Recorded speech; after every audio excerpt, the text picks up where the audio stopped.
I stayed true to myself. I kept writing about things I thought mattered. I didn't care about where my stuff ended up. I just cared about getting better. I didn't care, listen to what I just said. I didn't care about where things ended up. I cared about getting better.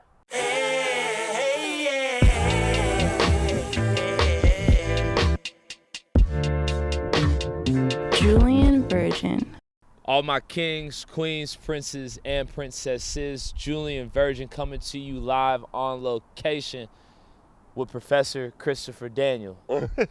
Professor Daniel, not how you doing, man, but how you living. I mean, Decatur way is greater, the sun is out, the rent is paid, life is good. I mean, I'm here. How about yourself? Glad to be here. Man, I'm extremely grateful that I have an opportunity to sit down with somebody that put a big battery in my back when I was younger, you know, and younger as in my days at the Georgia State University, specifically my senior year, man. I took your class and you had a tremendous impact on me, man. You definitely just dropped a lot of jewels on my head. So I'm happy to have the opportunity to be sitting here with you 5-6 years later, man. Gosh, it don't even seem like it's been that long, but you know, you look back on it and the one thing that comes up is you look and you see how many people's lives have changed, how many lives you've touched just by, you know, giving a smile to somebody or just giving them that kind word or just paying attention to the sort of aspirations that they have and just making sure that they meet those expectations that they set for themselves. But it's fun. I mean, it's redeeming and rewarding as hell to really look back and see that you've done that so many times over and that you just keep doing it. But, you know, I'm blessed and I'm happy that, you know, people like yourself are still out here turning the tide and still doing things in the community and got your equipment and stuff and even upgraded your equipment to do the things that you want to do. So, I mean, keep going and, you know, whatever I can do, like right now, let's get to it. So let's get to it, man. So, you know, I want to know, who is Christopher Daniel, the journal historian? Well, he's the youngest of two. He's a Capricorn. He's a Southern gentleman, of course. He's a dual degree holder. He's been teaching for 7 years, taught at 3 different Atlanta colleges, started at Georgia State. The Georgia State University. Which is how, you know, you and I connected. Then, of course, made the migration over to Clark, Atlanta, where I've been for the last 5 years. And over the last, you know, 6 months or so, now Morehouse College, because they have a journalism major now, and I lead the arts, culture, entertainment curriculum and track there. So being able to just, you know, really help educate the next generation of Black and brown professionals here in this area is really, I guess it's my ministry.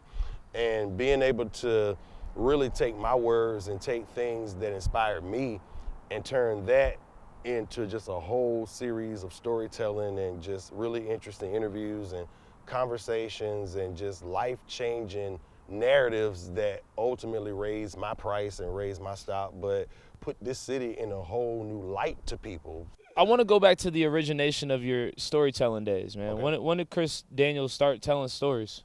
And on what platform? How did it look like back then, and how has that evolved? Well, I'm 39 now, so I would say age 7.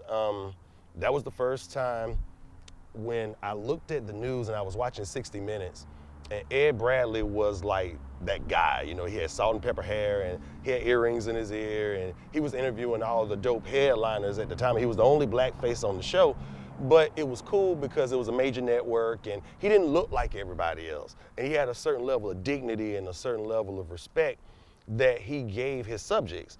And seeing that as an impressionable kid growing up in South Carolina is like, wow, that's cool. Like, he's with all these dope people. I want to do that too. So being able to, you know, just write and just have notebooks and notebooks and notebooks and notebooks. Like, one thing that my family will tell you is I've always had something in my hand to write with. And I would literally get quiet. That's how they would always know that something was okay, because I would be drawing something or I'd be painting something or I'd be writing something. Most of the time it was writing stuff. And, you know, just going through school and always reading like biographies, not reading like young adult and kids books because I hated them.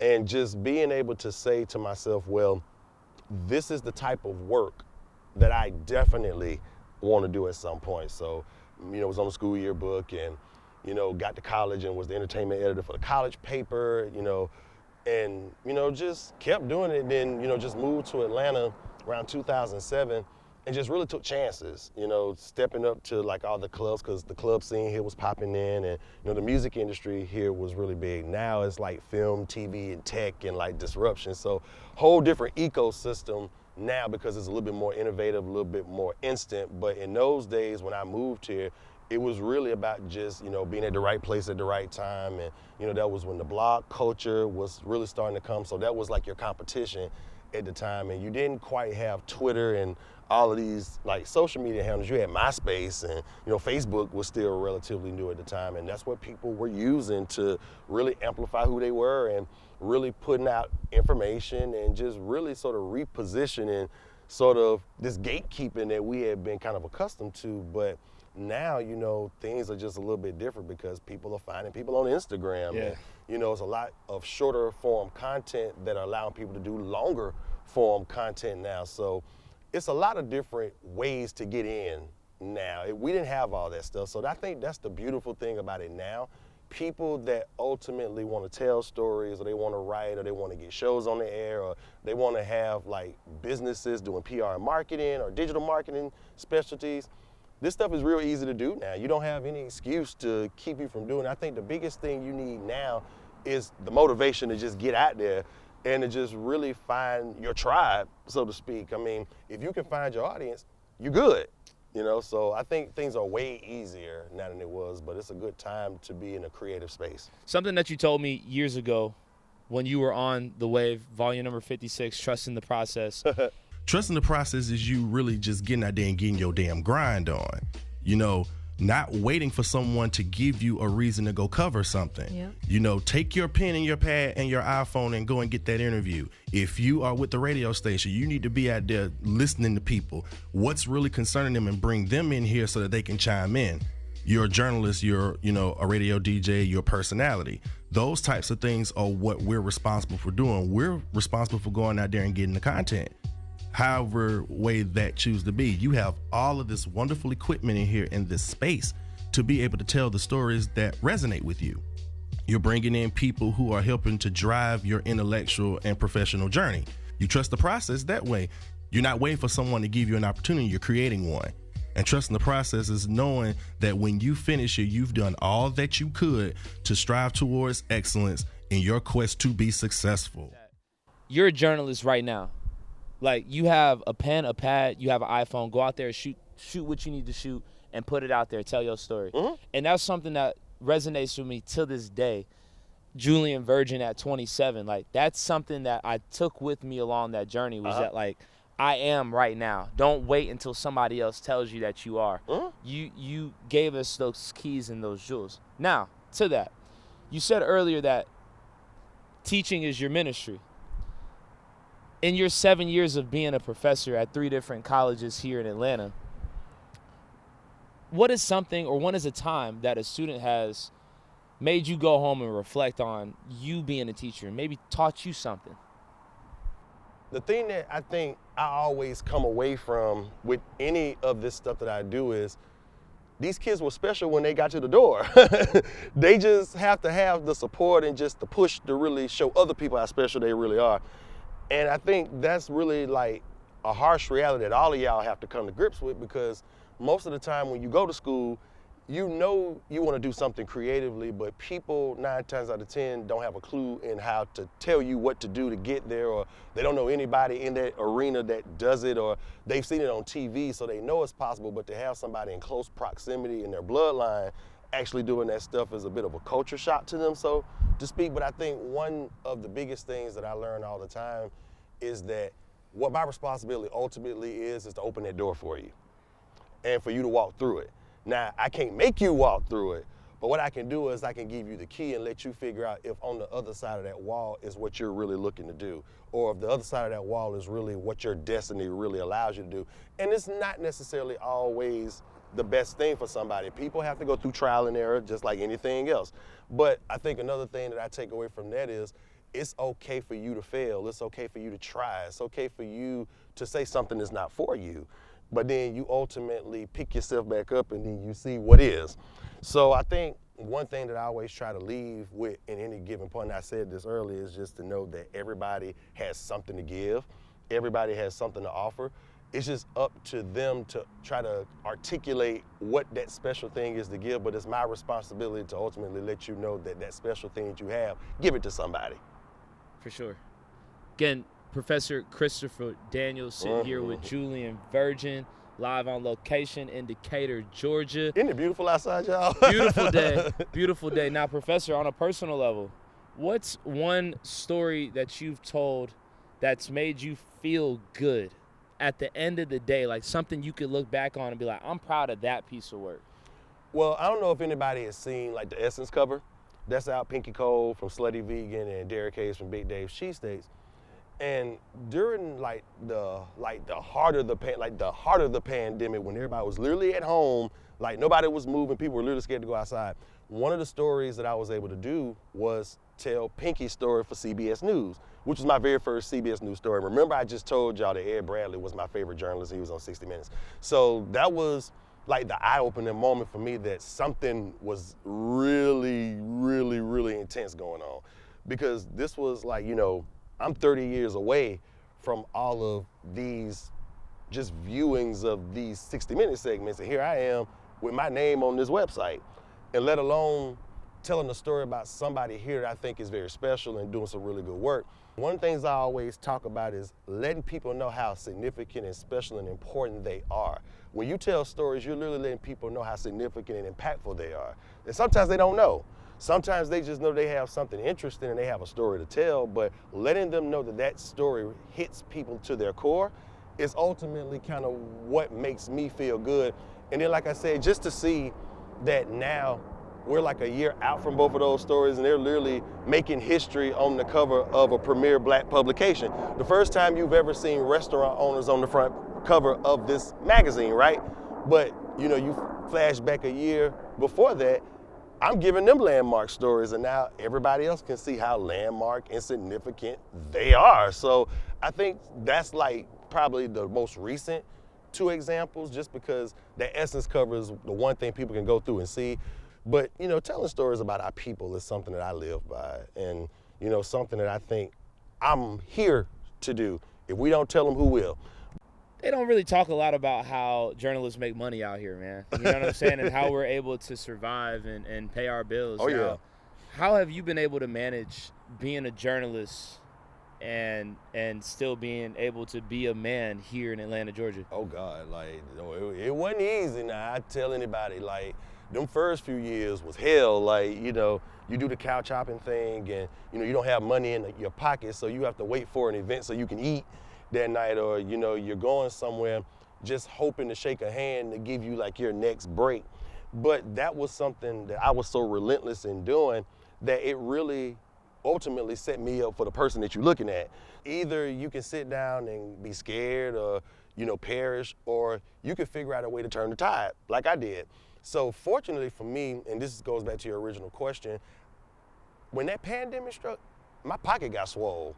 Because I was already teaching, you know, doing stuff, so I never lost, like, you know, my salary and my contracts and all that stuff from my teaching assignment. But when you're working with the Washington Post one minute, then CBS News calls, and then ESPN calls, and, you know, all these local papers call you to do stuff. And then, of course, different networks call for you to contribute content to their, like, editorial section of their website. So it actually was a really, really, really fascinating moment. I have never seen, like, as much money in my career as I've seen over the last 2 or 3 years. And doing what you love to do at the same damn time. Of course. Professor Daniel, again, Julien Virgin on the block, live on location in Decatur, Georgia. Wesley Chapel. We out here. Now, if you were looking at your 27-year-old self, man, and you needed a word of encouragement, man, what would you look and tell him right now? Don't listen to haters. Fuck them people if they tell you what they think you should be doing. Don't worry so much about what everybody else wants to do with themselves, because a lot of that hate and a lot of that venom and that just maliciousness, that's them not living out things that they want to do for themselves, so they're projecting that energy onto you.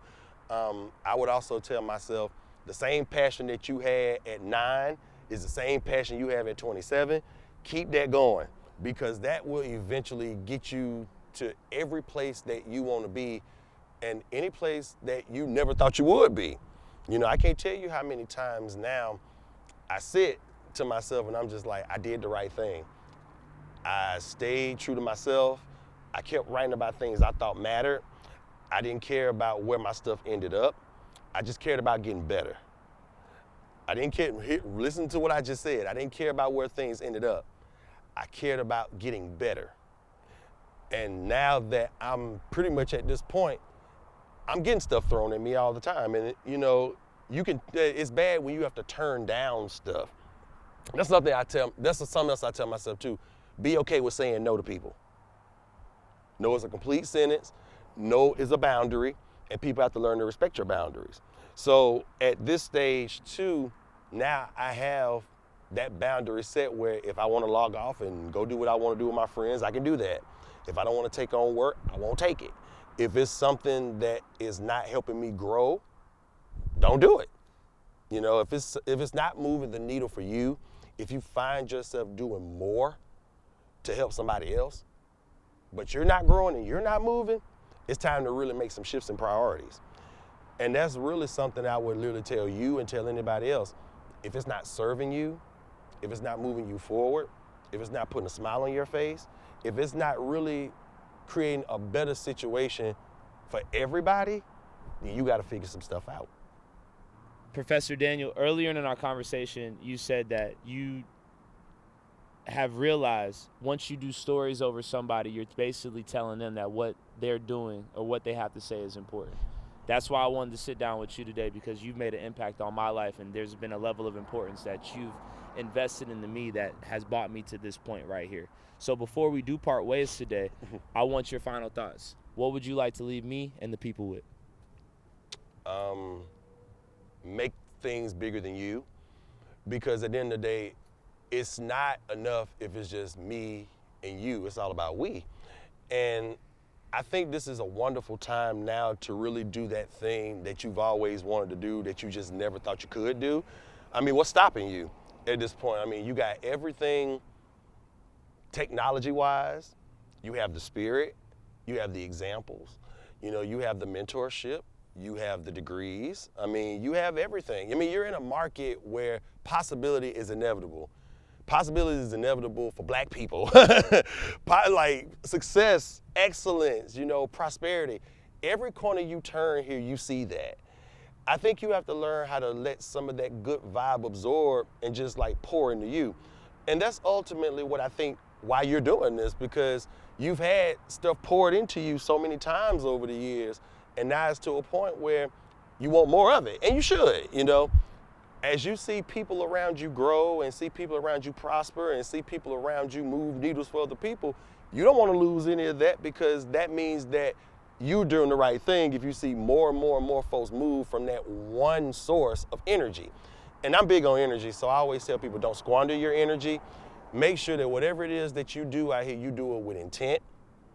You have some sort of push to get you there, but more importantly, make it bigger than yourself.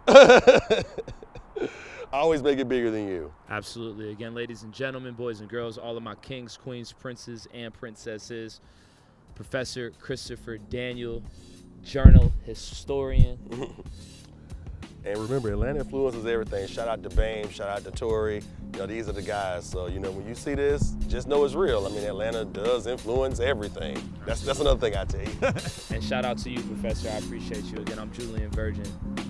You know the vibes.